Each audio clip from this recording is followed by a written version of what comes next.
guys, and welcome back to English with Dry. Today we are taking a look at Act 2 of An Inspector Calls. The transition between Act 1 and Act 2 is one of those ones in theatre that really only takes place because the actors themselves will need a rest, because at the rise of the curtain, everything is exactly as it was at the end of Act 1. Sheila and Gerald are stood in front of the inspector, because Gerald is about to be interrogated for his knowledge, or rather his role, in what happened to the life of Eva Smith, or as he knew her, Daisy Renton. The scene deliberately begins with Sheila questioning Gerald and speaking to him in this kind of critical and challenging way that she was at the end of Act 1. This reminds us and further reinforces her change and the fact that she now is rather an equal of his, as opposed to a possession or a traditional Edwardian wife. Gerald begins to get quite defensive about this because he clearly knows that he is being called out for his affair. He knows it's only a matter of time before he's going to have to explain exactly what he did to his future wife.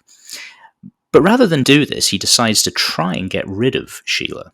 He says that she's had a long, exciting and tiring day, and she's obviously had about as much as she can stand. You heard her.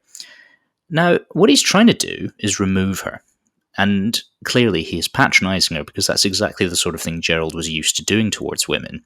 He's showcasing the traditional belief that men of a certain class would have had in 1912, that women were not emotionally or intellectually capable of dealing with difficult situations. Sheila recognises this, and that's why she uses the word hysterical. Now, this word is loaded with a lot of meaning. Hysterical is a word that was traditionally used to describe women. It was the word that would be used to describe why they shouldn't be allowed to vote. They were too emotional. They were not able to think rationally enough. This was the prevailing belief. And therefore, it's a word that can be linked and connected with the systematic oppression of women. Now, it's interesting because Sheila sees through his sort of slightly euphemistic expression. He tries to almost make it seem like he's looking out for her by saying, oh, she's excited and tired. She doesn't know what she's saying. But really what he's doing is very insidiously trying to get rid of her by limiting what she is capable of. She's aware of this by using the word hysterical. And it shows that actually she is quite aware of what men do to women in this society. She is an intelligent young woman who understands that she is denied a voice, and people and women like her are denied a voice by men like Gerald, calling them exactly this word. Therefore, at the beginning of the scene, we can see Sheila reacting to this attempt at suppression, and we can see Gerald getting, again, challenged in a very open way about his misogynistic beliefs. Okay, moving on. Gerald responds that Sheila shouldn't hear about these things because it's bound to be unpleasant and disturbing. And the inspector immediately jumps in to comment on his double standard here. He sort of ironically asks, oh, you think they should be protected against disturbing things? To which Gerald, of course, says yes. But what he really means is that he thinks that women shouldn't be allowed access to important or serious information. Now, of course, misogynists like Gerald and probably Arthur Burling would always argue that this is because it is to protect them, a bit like how in some parts of the world women are not allowed or have not been allowed to drive cars as a sort of means of looking after them. But really what he is trying to do is limit what they can do. Of course, the upper classes were very much all about preserving power and keeping it in a very small in a very concentrated place, as in amongst a minority of people. But that didn't just include excluding the working classes, that included excluding women largely as well. And that's why when Sybil Burling does a lot of the things she does, in which she serves to almost reinforce this status quo, she can be considered complicit with this kind of patriarchal worldview. And now at this point, Gerald lashes out at Sheila because he is being, in the same way that Arthur and Sybil are spoken to for the first time in a rude way, he believes he is being challenged in a way that he cannot handle. And so he lashes out and he comments that Sheila wants to see him put through what the inspector is capable of putting him through because it's malicious. He says that she is being cruel deliberately. And it's very spiteful. To which Sheila bitterly says, I'm glad I realised it in time. But the double meaning here is that she's realised actually a lot of things about Gerald just in time. She's realised he's a philanderer, which means that he has affairs just in time. But also it means that she has realised a bit more about herself just in time. To which she then says, and if you really loved me, you couldn't have said that. And so this is almost foreshadowing the fact that the way in which she returns his ring. It does seem almost like it's a different relationship, or rather that they are two different people to what they were only minutes before.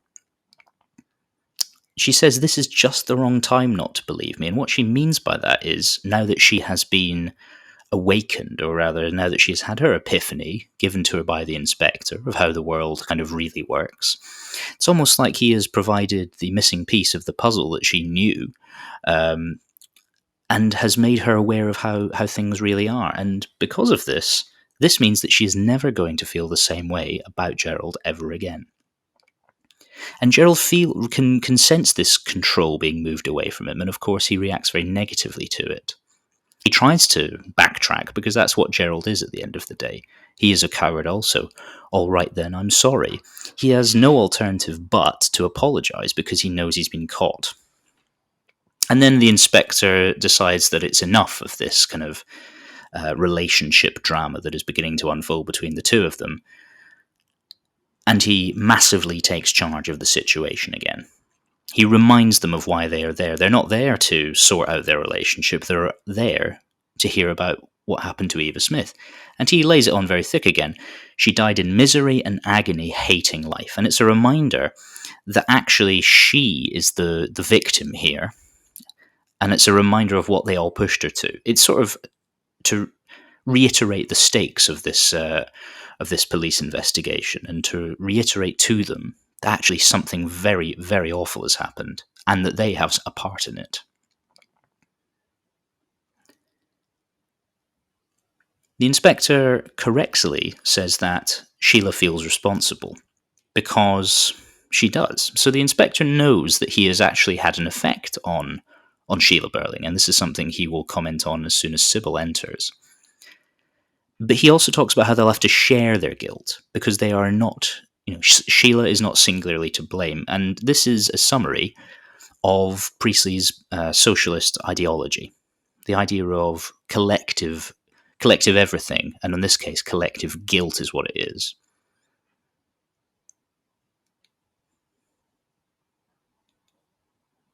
And at this point, Mrs. Burling enters the scene, and we've not heard from her in a while, so it's interesting to notice her character and for us to study how she responds instantly to this situation.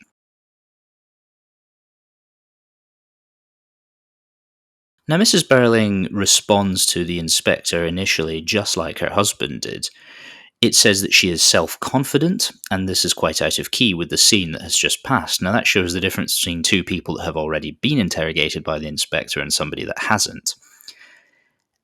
But also, it reminds us that she was born into the highest social class and that she has belonged there her entire life. She will always approach a social situation, especially one that is with somebody who is beneath her, with a tremendous amount of confidence, arrogance really, and the steadfast belief that she is better than whoever it is she is talking to. And this social smiling and her easy tone are all just very, very much affectations and symbols of her being somebody who is very, very high up the social ladder. And this is why it says she affects great surprise. Now, an affectation or affecting does not mean the same thing as the effects of an incident. It means an affectation is when you pretend to be more, to have a higher degree of social status than you actually do. An affectation is to pretend that you are better than you are. And it symbolises how much of what she says and does is actually an act that's designed to make people think she is important. And it reminds us that we can't actually trust anything that Sybil Burling actually says. She is not a real person in this regard. She is very, very duplicitous and perhaps double-faced. Because she actually isn't surprised at all. Because she has been filled in on everything by Arthur Burling, who has gone out to speak to her. But she is a little surprised by how much Sheila has taken on board the inspector's message, or rather how much of an impact he seems to have had on her. And she correctly says, "You seem to have made a great impression." But she refers to Sheila as a child. Now, this reminds us that she views her own daughter, as well as her son, of course, as being incapable of higher order thought. They are not able to grasp difficult concepts, and they are essentially should be kept away from anything of any seriousness. Now, this works both ways because it results in her trying to defend Eric and limit what he's actually done because he's only a child. The inspector, however, says that we often do on the young ones. They're more impressionable, and this links to one of the huge themes in the play, which is the younger generation versus the older generation. It links to the idea that it is, Priestley's belief that younger people, or rather the younger people in society, were more capable of change than the older generations. There's a reason why at the end of the play, Arthur and Sybil, and also Gerald, fail to appreciate anything that's happened and sort of pretend like everything is okay, because they are more stuck in their ways. Whereas Eric and Sheila take on the socialist message more because they are younger. And that was Priestley's kind of belief. And in 1945, when the play was being performed, he would have been deliberately targeting this aspect of the audience and this demographic because he would have believed that he had more chance of converting them to his way of thinking. And this is what the inspector has done. He has made Sheila, not, like we said, not just a complete socialist straight away, but somebody who understands the idea of collective responsibility. Now, Sybil firstly rejects being contradicted by her daughter in front of the inspector because she believes that she is superior to her, of course. But she also makes an assumption straight away that whatever has happened to Eva Smith, she has caused herself. Now, it's very similar to what Arthur Burling has said previously about how she was probably a troublemaker. But Sybil refers specifically to her class, and again, we can go back to our discussion from the beginning of the play, that she, as a woman, is the one who is most obsessed with status out of all of the Burlings and Gerald. She assumes that because Eva Smith is working class, she will naturally have done something wrong or immoral. And this goes to the Victorian belief that people who live in poverty are there because of some sort of, as a sort of punishment, because of some sort of moral deficiency or some sort of personality flaw that they might have. And it shows her prejudice towards them, towards all people of that social class, which is a word that she exactly uses later on. Sheila tries to disagree and sort of begs Sybil to not do this, and describes how she shouldn't build up a wall between them because the inspector will knock it down. Now, this metaphor of a wall is used a couple of times in the play, and it's quite effective because it actually is what existed really between the classes. It wasn't this, the social hierarchy is not a tangible concept that you can touch, but in a lot of ways, the difference between them was as real as an actual physical wall, a barrier. People who were at the top, the richest, the wealthiest, the most successful, they couldn't be touched. They couldn't be physically touched, literally touched, or metaphorically touched. Nobody could get anywhere near them because they would always be protected by layers and layers of all things, really. And this is why the idea of a metaphorical wall between the working class and the upper class is actually quite effective. And Mrs. Burling begins to get cross at this point, just like Arthur did and just like Gerald did. She talks about how the inspector is being a trifle impertinent. Now, impertinent is a very old-fashioned term for rudeness. And she uses it because she's not used to being spoken to in this way. Just like Gerald, just like Arthur, they're both baffled that a man who is lower than them, the inspector, could even begin to question them in any way. And she thinks it's rudeness, almost as though she shouldn't have to ever answer for her actions, and especially not answer to somebody like the inspector. It really goes back to this belief that they are genuinely better and can do what they like. Now, Sheila all the while is begging her mother to show a bit more humility, but Sybil is having absolutely none of it. And now, after this, Sybil retreats to exactly the same method of trying to reassert her control over the conversation as her husband did. She reminds the inspector that Arthur was Lord Mayor. He's a magistrate. I'm sure that if Gerald hadn't interrupted her, she would have gone on to talk about how he's a personal friend of Colonel Roberts, etc., etc. But the repetition of this shows that Priestley believed that the upper classes were very predictable in what they would do, and that the reason they had such power and influence is because they repeatedly stated it. They like to flaunt it, just like they flaunt their wealth, just like they flaunt their attractive clothes. And that's exactly what is happening here. And again, the inspector is totally uninterested. Imperturbable is the stage direction that is worth noting. If you're perturbed, it means you're bothered by something. But he is, of course, not bothered by what she says. And then the discussion turns to Eric, because the inspector wants to know where he is. Mrs. Burling tries immediately to dismiss Eric from it. I'm afraid he may have had rather too much to drink tonight. Now, the qualifier used, may, suggests that she really is makes every effort to excuse his behaviour. He may have had too much to drink, meaning he might not have done, but he might have done as well. But of course, he's completely drunk. And this relates back to our general discussion of alcohol. We've said that alcohol is a motif that represents the taking of responsibility, and it shows that at all turns she tries to stop Eric from having to take responsibility, to protect him from it. Inspector asks, isn't he used to drinking? And Mrs. Burling says, no, of course not. He's only a boy. And in the same way she called Sheila a child, she's calling Eric a boy. And this is why neither of them probably can accept any responsibility before the inspector comes for anything they do, because they're never taught to. They never have to. They never have to answer for what they've done, because their mother, at least, always treats them as though they are children who get up to hijinks and who cannot really be held accountable because they don't know what they're doing.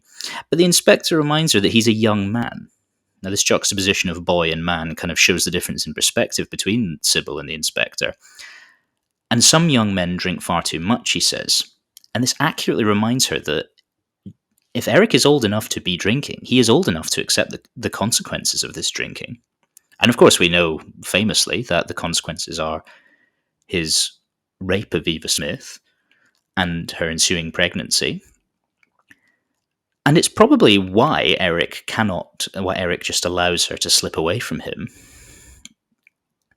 That probably happens because she has treated him this way the whole time, as though he doesn't have to answer for what he's done, as though these things just accidentally happen and it's not his fault. And the fact that he says, no, he's a young man, it kind of foreshadows that Sybil will later, totally unknowingly, tell us that Eric should, or rather the father of the baby, should be punished publicly. But of course she doesn't know she's talking about her own son at that point. And so it's a very clever move of the inspector and Priestley there.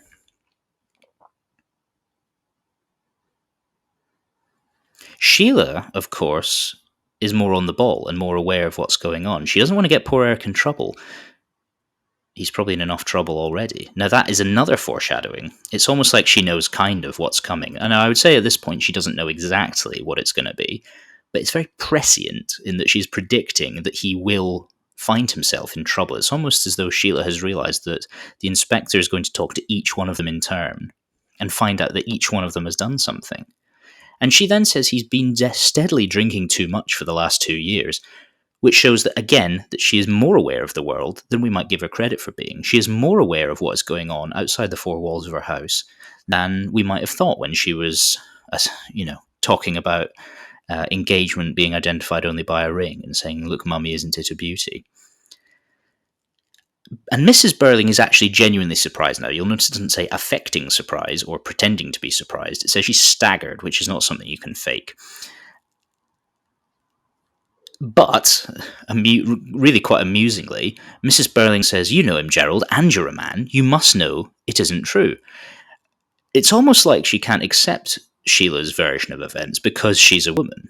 Almost like Sybil cannot believe a fact unless a man tells her it. Now, this indicates what we've been saying about how she kind of makes sure that the status quo is not changed by agreeing, or rather by adhering to the patriarchal view of the world. Perhaps, though, we could discuss, maybe for another video, whether this is her fault or whether she has just been conditioned in this way her entire life, and so therefore has no choice but to only trust men. Like I say, that will be something we can discuss in another video, but it's worth remembering perhaps that Sybil isn't just pure evil. But anyway, she will only accept whether this has happened or not from a man. And Gerald, almost apologetically, says, yes, it is true. And again, it's almost as though everyone knows what's going on except Mrs. Burling and Arthur Burling, the two most ignorant and deluded characters in the play. Arthur Burling returns, rather hot and bothered, it says. He's been trying to get Eric to go to bed, but he won't because the inspector's told him to wait up. And Burling begins to get very cross with the inspector, but the inspector exerts his colossal and really total control of the situation by announcing that he must await his turn. Now, you could argue that the fact that the Burlings haven't been convinced to act in a certain way by a police officer being there shows how arrogant they are. But it reminds us that the inspector is, as far as they're aware, a police officer. And him taking charge really removes it from Mr. Burling, and those sort of impotence and powerlessness he feels at this point is probably the first time he'd have felt this way in a very long time. We then hear the old idiom of don't give them enough rope to hang themselves with. And this is obviously a sort of very dark joke about suicide here. Sheila identifies that he is giving us the rope so that we'll hang ourselves. Now, obviously, Eva Smith is the one who has committed suicide, and it reminds us of the devastating thing that she has done. But it also suggests at the sort of maybe more metaphorical social suicide or political suicide that the Burling family will soon be undergoing because of the scandal of this whole thing.